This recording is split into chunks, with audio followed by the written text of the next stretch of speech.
Churchill का उस एक फैसले से 30 लाख लोगों की मौत हो गई और उसके जिम्मेदार भी इंडियंस को ही ठहरा दिया गया, ये कहकर कि क्यों ना मरेंगे, इंडियंस तो कुत्ते बिल्लियों की तरह बच्चा पैदा कर देते हैं। ये एक नीच धर्म का पालन करने वाले छोटे लोग हैं भारतीय। एक मुट्ठी चावल के लिए माँ बाप ने अपने बच्चे तक को बेच दिया। पूरे पॉपुलेशन के 1/3 लोग मर गए थे इस दौरान। 112 साल के विजय कृष्ण त्रिपाठी बीबीसी को देता हुआ एक इंटरव्यू में ये कहते हैं, जिन्होंने ये सब होते हुए अपने आंखों से देखा था ब्रिटिश राज के दौरान। कैसा होता हमारा भारत देश आज अगर ब्रिटिश कभी भारत में आए ही ना होते तो। एक ऐसा सवाल जो हर इंडियंस के मन में कभी ना कभी एक बार के लिए आया ही होगा। आज के वीडियो में इसी का जवाब ढूंढेंगे एविडेंस एंड प्रूफ्स के बेसिस पर। पहली बात तो यह है कि ये भारत नहीं होता, अखंड भारत होता इस ज्योग्राफिकल मैप के साथ, क्योंकि इंडिया पाकिस्तान बांग्लादेश का कभी बंटवारा नहीं हुआ होता। आज की इस मैप की तरह इंडिया कभी नहीं दिखता। धर्म के नाम पे देश में दंगे नहीं हो रहे होते। वर्ल्ड जीडीपी कंट्रीब्यूशन में इंडिया सबसे टॉप पर होता, दुनिया का सबसे बड़ा एक्सपोर्टर होता, ठीक जैसे ब्रिटिश आने से पहले हुआ करता था। और आज भी इंडिया एक सोने की चिड़िया ही कहलाता। और भी ना जाने कितने सारे स्पेकुलेशंस हैं लोगों के मन में। क्या ये सिर्फ मनगढ़ंत कहानियां हैं या फिर सच्चाई भी है इसमें कुछ? चलिए जानेंगे आज के वीडियो में एक एक करके प्रूफ्स के साथ। भारत के इतिहास में लुटेरों का आना और लूट मचाना कोई नई बात नहीं है। महमूद, गजनी, नादिर शाह, एक से बढ़कर एक लुटेरे आए और खूंखार लूट मचा के गए। मोहम्मद गजनी ने तो 17 बार भारत को लूटने आए, लेकिन फिर भी भारत के रिसोर्सेज खत्म नहीं कर पाए। अब यहाँ ब्रिटिश उन बाकी लुटेरों से काफी अलग था। ना ही उसको गजनी की तरह लूट मचाना था और ना ही मुगलों की तरह यहीं आके अपना घर बसाना था। अंग्रेज लूटने के मामले पे उन सब से कहीं गुना ऊपर निकला। अंग्रेजों को पता चल गया था कि भारत की रिसोर्सेस एक ऐसी कुएं की तरह है जिसका पानी कभी नहीं खत्म होता। कितने भी लुटेरे आए गए, लेकिन भारत फिर भी सोने की चिड़िया कहलाया। अंग्रेजों ने बहुत ही खास और अलग से तरकीब बनाया भारत को लूटने के लिए। गजनी जैसा भारत को लूटने की इच्छा और मुगलों जैसे सत्ता की भूख दोनों लेकर आई थी अंग्रेज। और फिर शुरू हुई इतिहास की सबसे बड़े अपराध की। हिस्टोरियन विल डुरांट ने अपने किताबों में अंग्रेजों का भारत को लूटने को इतिहास का सबसे बड़ा अपराध बताया है। ब्रिटिशर्स ने टेम्पररी अपना घर बसाया यहाँ इंडिया में और धीरे धीरे सिस्टमेटिक वे में इंडिया के रिसोर्सेज को लूट के अपने देश इंग्लैंड पहुंचाने लगे इंडियन लोगों की ही मदद से। और ये सिलसिला चलता रहा अगले 200 साल तक। ये कहानी है उस कभी ना खत्म होने वाली कुएं के पानी का भी सूख जाने की। The greatest crime in the human history.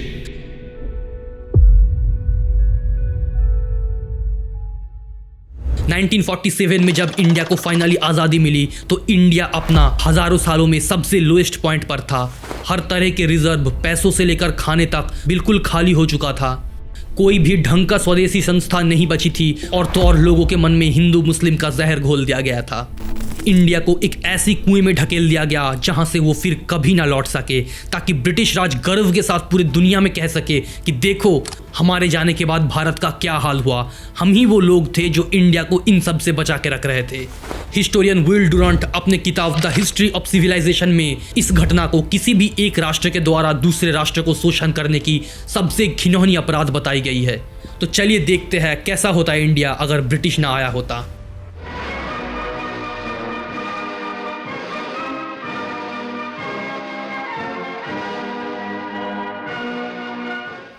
1700 में इंडिया का वर्ल्ड जीडीपी में कंट्रीब्यूशन 25 से 35% तक था हर साल।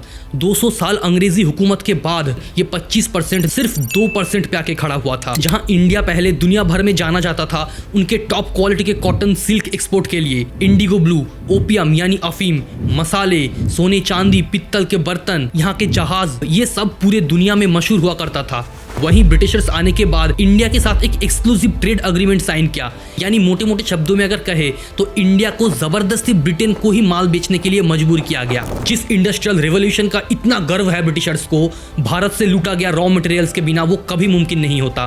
कहा जाता है कि इंडिया को डी इंडस्ट्रियलाइज करने की कीमत पर ही आई थी इंग्लैंड में इंडस्ट्रियल रेवोल्यूशन। जीडीपी के साथ साथ इंडिया का ग्लोबल इंडस्ट्रियल आउटपुट 27% से लेकर 2% तक के खड़ा हुआ। इंडिया का बाकी सारे कंट्रीज के साथ जो ट्रेड रिलेशंस थे, जो पार्टनरशिप थे, उसको जबरदस्ती खत्म कर दिया गया। और वहीं उसी सेम टाइम पीरियड के दौरान ब्रिटेन जैसे छोटे कंट्री का ग्लोबल जीडीपी का कंट्रीब्यूशन, जो भारत में कब्जा करने से पहले 2.9% हुआ करता था, 1900 आते आते ये 9% पे पहुंच गया। कभी दुनिया का सबसे बड़ा एक्सपोर्टर अब ब्रिटेन का सबसे बड़ा इंपोर्टर बन गया था, वो भी 2-3 गुना ज्यादा कीमत पर अपने ही देश से भेजा गया रॉ मटेरियल से बनाया गया चीजों को खरीदने पे मजबूर हो गया था। तो अब अंग्रेज अगर भारत नहीं आया होता तो इंडिया टॉप पर होता या नहीं, ये तो मैं दावे के साथ नहीं कह सकता, लेकिन इतना जरूर कह सकता हूं कि इंग्लैंड आज जहां पर है ना, डेफिनेटली वहां नहीं होता। जैसे पोर्तुगीज, डच, फ्रेंच कॉलोनाइजर्स को आज कोई पूछता तक नहीं है, अंग्रेज का भी यही सेम असर होता। ना कोहिनूर इंग्लैंड के रानी के मुकुट पे चढ़ता और ना ही दूसरे देशों से लूटा गया धन से सजाया हुआ अपने देश को इतने गर्व के साथ अपने अचीवमेंट्स पे गिना पाता। क्योंकि आज देखिए, वही 9% जीडीपी कंट्रीब्यूशन आज फिर से 3% पे आके खड़ा हुआ है, जबकि इंडिया कैसे तैसे मुश्किल से अपना कंट्रीब्यूशन 9% पे लेके गया। असल में भारत को लूटते लूटते अंग्रेज ये भूल ही गए थे कि ये भी एक देश है, इनके भी अपने कुछ लोग हैं, उनकी भी अपनी कुछ जरूरतें होती है। वो टाइम था सेकेंड वर्ल्ड वॉर का और ब्रिटिश अपने शोषण की सारी हदें पार कर दी थी। यहाँ तक कि बंगाल और बिहार के रीजन में जो खाना था वो भी अंग्रेज सोल्जर के लिए फ्यूचर स्टॉक के लिए भेज दिया गया और उसका नतीजा था यहाँ दिल दहला देने वाली भूखमरी। इतना ज्यादा खाना भेजा गया था कि वो एक्चुअल में इंग्लैंड में पड़े पड़े वेस्ट हो रहा था और इसका जिम्मेदार भी भारतीयों को ही ठहरा दिया गया।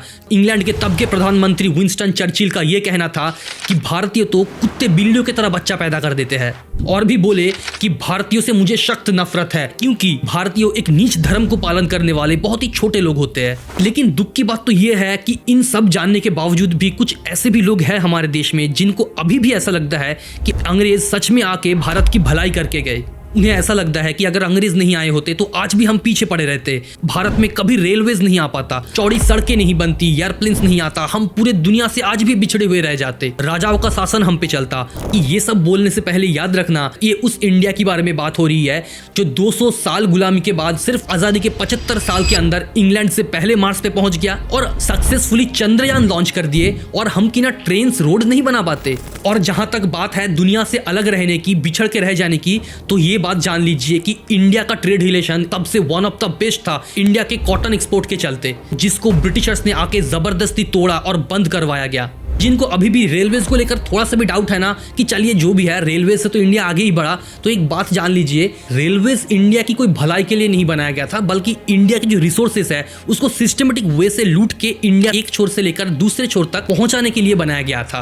क्योंकि यूपी में उगाया गया कपास कलकत्ता के पोर्ट से रवाना होती थी इंग्लैंड के लिए, तो यहाँ यूपी से बंगाल तक की 60 दिन की सफर रेलवेज आने के बाद अब 2 दिन में तय होने लगी। तो अंग्रेजों के लिए ये बहुत ही बढ़िया अपॉर्चुनिटी था कम समय के अंदर और भी ज्यादा से ज्यादा लूट मचाने की। और उसी रेलवेज में ना फर्स्ट क्लास में इंडियंस की एंट्री तक नहीं थी, चाहे उसके पास टिकट भी क्यों ना हो। और अगर अभी भी किसी के मन में थोड़ा सा भी शक है ना कि चलो अंग्रेजों ने कुछ तो अच्छा किया होगा, तो चलिए उस महामारी वाला इंसिडेंट पे वापस आते हैं। ध्यान से सुनिएगा इस बार। दुनिया का 1/4 जीडीपी जो इंडिया से आता था, उसमें से बंगाल रीजन का कंट्रीब्यूशन अकेले 40% से ज्यादा था। अब यही बंगाल और बिहार रीजन अंग्रेजों के 200 साल हुकूमत के बाद ऐसे भूखमरी का सामना किया जो इंडिया तो छोड़ो पूरे दुनिया ने कभी नहीं देखा था इससे पहले। क्योंकि तब के प्रधानमंत्री विंस्टन चर्चिल का मानना था कि वैसे भी अधमरे बंगाली लोगों के जिंदा रहने से ज्यादा जरूरी वहां अंग्रेजों के लिए वॉर लड़ रहे सोल्जरों का स्वस्थ और तंदुरुस्त रहना है। और चर्चिल के इस एक डिसीजन के चलते 30 लाख से ज्यादा इंडियंस मारे गए। एक मुट्ठी चावल के लिए माँ बाप ने अपने बच्चे तक को बेचने पे मजबूर हो गया, खाने का ऐसा लानत पड़ा था। 112 साल के विजय कृष्ण त्रिपाठी बीबीसी को देते हुए इंटरव्यू में ये सब बातें कही। उन्होंने अपने आंखों से ये सब होते हुए देखा ब्रिटिश राज के वक्त। बीबीसी के इसी आर्टिकल में बताया गया कि प्रेग्नेंट औरतों से रात भर काम करवाया गया ताकि वहां लड़ रहे ब्रिटिश सोल्जर्स के सप्लाई में रुकावट ना आ जाए किसी तरह की। इंडियंस को तो इंसान ही नहीं समझा गया। उसके साथ साथ सेकेंड वर्ल्ड वॉर के टाइम 25 लाख से ज्यादा जवानों को भारत से इंग्लैंड भेजा गया था वॉर लड़ने के लिए, ऑफ कोर्स जिसमें से मोस्ट ऑफ तक कभी वापस घर ही नहीं लौटे। देश के अंदर की हालत तो इससे भी बदतर थी। वर्ल्ड वॉर 2 में अगर डेथ टोल्स कंपेयर किया जाए किस देश से कितने लोग मरे थे, तो चाइना, जापान, जर्मनी के बाद भारत का नंबर टॉप अफेक्टेड कंट्रीज के लिस्ट पर आता है, जहां से 25 लाख लोगों की जान चली गई थी इस एक युद्ध के वजह से। जबकि अगर यही नंबर इंग्लैंड का देखा जाए तो वो मोटा मोटा 4.5 लाख लोग है, और उसमें से भी ज्यादातर लोग सोल्जर्स ही थे, ना कि आम इंसान जैसे इंडियाज में हुए थे। सोल्जर्स के अलावा भी यहाँ पे 25 लाख लोगों की जाने गई थी।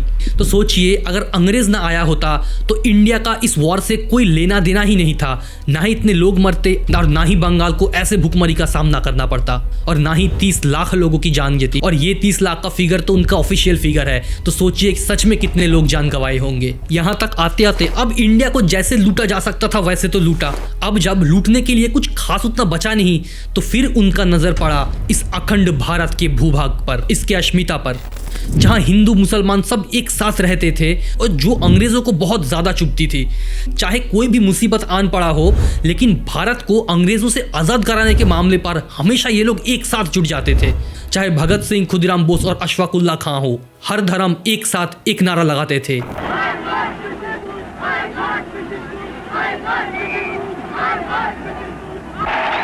अब अंग्रेजों को यही एक चीज थी जो खत्म करनी थी भारत से।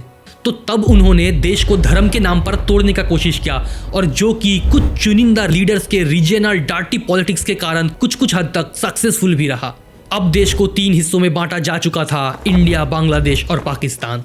दिन था 1947, 15 अगस्त। लाल किले पे पंडित नेहरू ने तिरंगा फहराया।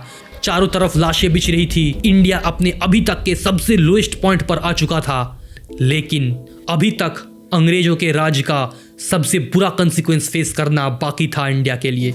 अब इसका हिस्ट्री जानने के लिए हमें थोड़ा सा पीछे जाना पड़ेगा, 1835, जब विलियम लॉर्ड बेंटिंक ने फाइनली इंडिया का जो ट्रेडिशनल एजुकेशन सिस्टम था उसको खत्म करने का ठान लिया। क्योंकि उन्हें पता था कि आज नहीं तो कल अंग्रेजों को भारत छोड़ना ही पड़ेगा। अगर भारतीयों को हमेशा हमेशा के लिए अंग्रेजों का गुलाम बनाना है तो इनका जो इंस्टीट्यूशनल एजुकेशन है, जो गुरुकुल परंपरा है, उसको खत्म करना पड़ेगा।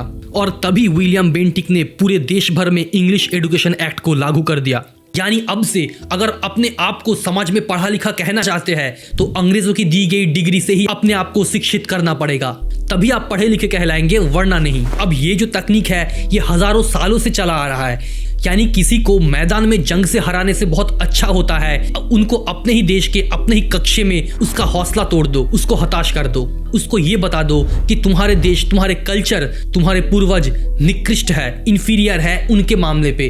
अब 75 साल बाद एहसास होता है कि अंग्रेज तो चले गए हमारे देश से, लेकिन हमारे मन से अंग्रेजी गुलामी कभी नहीं गई। माँ बाप अपने बच्चे को सक्सेसफुल तभी मानता है जब वो बाहर की किसी कंट्री से जाके पढ़ लिख कर आता है। यानी इंडिया में तो कुछ रखा ही नहीं है। सोसाइटी में इज्जत उसको ज्यादा मिलती है जो अंग्रेजी में बात कर पाता है। आप सोचिए, आईआईटी जैसे एग्जाम में अगर आप अंग्रेजी के पेपर में पास नहीं कर सकते तो आपका पेपर ही चेक नहीं होगा। ऐसा रूल था 1998 तक। यानी कि आप कितना फिजिक्स केमिस्ट्री जानते हो ये कोई मायने ही नहीं रखता था इंडिया में, अगर आपको अंग्रेजी ना आता हो तो। जो फिजिक्स केमिस्ट्री आपको आता है अगले साल आके दिखाना अंग्रेजी पढ़ के, बिना अंग्रेजी का कुछ नहीं हो सकता। अगर सिर्फ ब्रिटिश इंडिया से जितना पैसा लूटा था उसका एक एस्टिमेट लगाया जाए तो आज के दिन में वो 45 ट्रिलियन यूएस डॉलर होता है। यानी आप छोड़ दीजिए, बस इतना समझ लीजिए कि आज के दिन में ब्रिटेन का जीडीपी देखा जाए तो वो 3.49 ट्रिलियन है। यानी कि 12 बार ब्रिटेन बिक जाएगा उतने पैसों में। आज आजादी को 77 साल होने के बाद हम अंग्रेजों से पहले मार्स पर पहुंचे, अंग्रेजों से पहले चंद्रयान लॉन्च किए और अंग्रेजों से 3 गुना ज्यादा अपना जीडीपी का कंट्रीब्यूशन फिर से बना दिया। आज मुझे अपने आप को एक प्राउड इंडियन बताने के लिए ऐसी 100 रीजन मिल जाएंगे। अगर आप भी अपने आप को एक प्राउड इंडियन मानते हो तो कमेंट पे एक हार्ट जरूर छोड़ना, और अगर ये वीडियो आपने एंजॉय किया तो इस वीडियो को जरूर देखना। यहाँ हमने आज़ादी से पहले से लेकर आज़ादी के बाद आज तक टाटा ग्रुप ने कैसे इंडिया को एक आत्मनिर्भर नेशन बनाने में हेल्प किया उसको एक्सप्लेन किया हुआ है। तब तक के लिए जय हिंद।